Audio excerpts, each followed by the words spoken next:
C'est la chronique, c'est bon pour la santé avec le docteur Serge Rafal. Bonjour Serge. Bonjour Ilana. Et oui, vous passez la matinée avec nous comme tous les matins et vous souhaitiez ce matin dépasser le cadre national et nous parler des causes de décès dans le monde. Alors c'est pas très joyeux, des jeunes entre 10 et 24 ans. En effet, Ilana, je voulais vous communiquer les résultats d'une enquête publiée il y a quelques semaines dans le Lancet, une des principales revues scientifiques mondiales, et qui répertoriait les causes des décès des adolescents et jeunes adultes entre 1950 et 2019 dans plus de 200 pays et territoires. C'est intéressant, que disent globalement les chiffres? En 2019, il y a eu dans le monde près d'1,5 million de décès de jeunes, dont près de 2 tiers de garçons, ce qui représente, si vous comptez bien, 5000 décès par jour.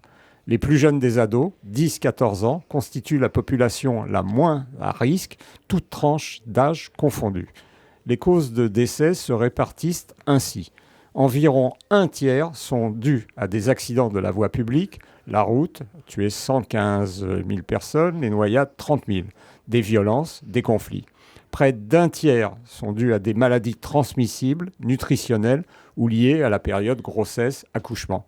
À titre d'exemple, les ados représentent 10% des nouvelles infections par le VIH, les 3 quarts étant des filles.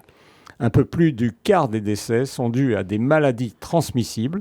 L'absence de vaccination est responsable de nombreux morts par rougeole, pneumonie, méningite. Enfin, un peu moins d'1 sur 10 est dû à des suicides. C'est la 3e cause de décès chez les 15-19 ans.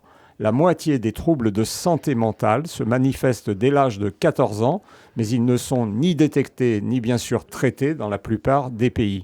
Et l'augmentation de la consommation de substances psychoactives, comme le cannabis, chez les plus jeunes est très préoccupante et a déjà et aura des répercussions négatives prochainement. C'est terrible ces chiffres. Est-ce qu'ils s'améliorent ou pas sur cette période? Le taux de mortalité des ados est associé au niveau de développement des pays et constitue un indicateur fondamental de la santé dans chacun d'entre eux.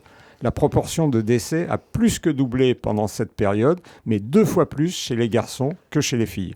Ces différences entre les sexes s'observent dans toutes les régions du monde, mais avec des disparités géographiques. Depuis 1980, les décès liés aux maladies transmissibles et à la grossesse-accouchement ont fortement chuté dans les pays occidentaux, mais pas en Afrique subsaharienne, en Asie centrale et du Sud, en Océanie, à l'exclusion de l'Australie et la Nouvelle-Zélande, en Amérique latine, aux Caraïbes, où ils représentent la moitié des décès.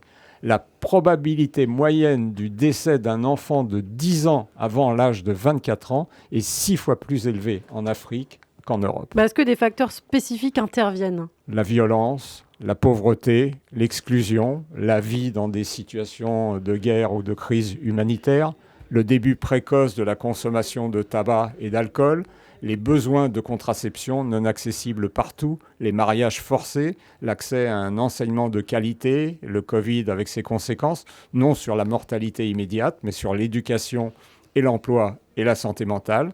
Et enfin, la dénutrition et maintenant le surpoids et l'obésité, l'absence d'activité physique, en particulier chez les filles. En conclusion, Serge. Même si Charles Baudelaire écrit joliment dans Les Fleurs du Mal, c'est la mort qui console, hélas, et qui fait vivre, c'est le but de la vie et c'est le seul espoir qui, comme un élixir, nous monte et nous enivre et nous donne le cœur de marcher jusqu'au soir. Il est tout de même préférable de tout mettre en œuvre pour la retarder au maximum et l'éviter chez les plus jeunes. Absolument, Serge Rafal. Merci beaucoup. Et oui, il faut faire attention, les amis. Merci beaucoup, Serge. On vous retrouve demain matin sur Radio J.